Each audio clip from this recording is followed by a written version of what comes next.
Welcome to CinePro,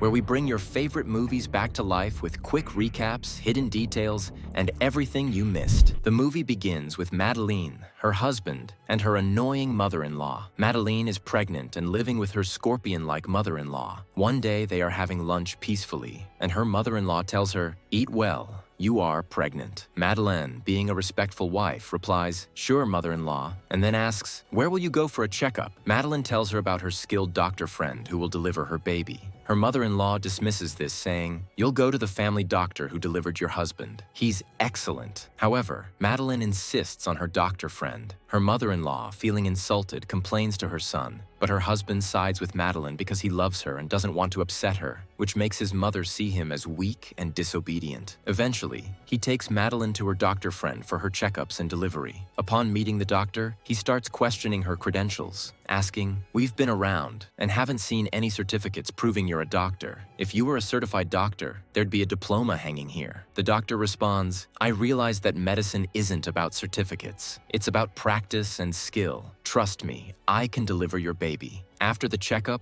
they return home, have lunch, and chat. The husband tells Madeline, "We went to your friend, ignoring my dear mother's advice." Before he finishes speaking, Madeline suddenly experiences pain. He rushes her to the hospital, where the doctor tells him to leave the room. The doctor asks Madeline if she has any complaints about her husband, but she refrains from saying much. The doctor then announces, "You'll deliver today." Madeline is shocked by the doctor's incompetence, demands her doctor friend, and refuses to be treated by him. Her friend arrives, appearing confident and authoritative, and confronts the incompetent doctor, accusing him of trying to deliver the baby a week early. The friend demands medical reports, blood pressure readings, and tests, threatening to shut down the hospital if there are any mistakes. The incompetent doctor backs off, admitting he was only trying to help. It turns out Madeline was experiencing minor cramps. Her husband takes her home, but they have a car accident on the way. While Madeline survives, her husband tragically dies. Madeline's doctor friend later performs an ultrasound and discovers the baby has died. Despite being told it's dangerous, Madeline refuses to let go of the baby. Her mother-in-law blames Madeline for her son's death and insists on taking the baby away from her. Madeline, however, remains determined to keep the baby. She visits a children's store to buy toys for her unborn child, but suddenly collapses. She's rushed to the hospital, where she delivers a beautiful baby girl. Initially, the baby appears lifeless, but then miraculously starts crying and feeding. Madeline names her Grace the next day. Madeline's doctor friend visits with flowers, wishing her happiness with her daughter. Madeline spends the night playing with Grace. However, the following morning, she notices a foul smell coming from the baby. Assuming it's the diaper, she changes it but finds nothing.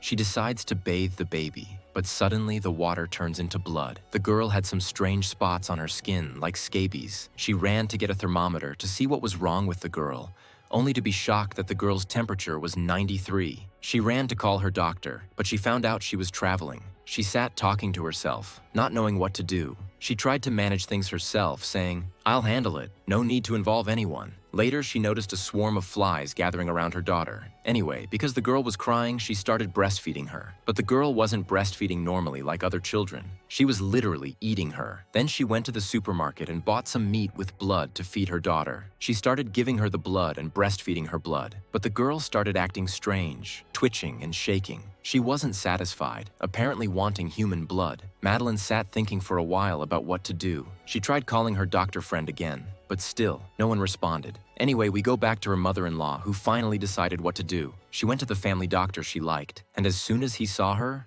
she told him, "Look, ever since my son's wife gave birth, she's been acting strange. She doesn't call, doesn't talk, and I don't even see my granddaughter. So we want to make a report from your skilled hands that she's crazy or disturbed or something, so we can take the girl away from her." She added, "If you do this for me, I'll divorce my husband and marry you." Anyway, he actually went to her place to check on her and make a report, but thankfully, Madeline didn't open the door and stayed inside the apartment. We see her struggling, and the girl is still breastfeeding on blood. The mother keeps trying to call her doctor friend, but still, no one answers. Finally, the doctor came, who turned out to be a decent man. He came and started talking to her and checking on her. In the end, he said, "You have anemia. You need to eat and nourish yourself." He gave her an injection. He started continuing with his examination and checking her, and just as she was about to show him the vaccination spot, the girl started crying. So he told her, "Let me go upstairs to check the girl." And she told him, "No, don't go up. But he insisted, no, I will go up. And from one word to another, he insisted on going up, pulled out his phone, and started calling her mother-in-law. She grabbed something and hit him on the head. The man fell without a sound. Blood spilled everywhere on the floor. And when her mother-in-law's call got disconnected suddenly, she started to feel uneasy and said, I have to go to her house. His husband to be patient, and she told him, stay quiet. Then she said to him, hold your nonsense, and she left. Anyway, the poor man bled out on the floor, and since there was fresh blood, she dragged the man to the bathroom and drained all his blood, filling bottles to feed her daughter. But suddenly, the cunning mother-in-law arrived. We find that Madeline's doctor friend overheard all the calls Madeline sent her and said, I don't feel comfortable, I need to check on my friend. Meanwhile, the mother-in-law found the door open and snuck in, calling out for Madeline.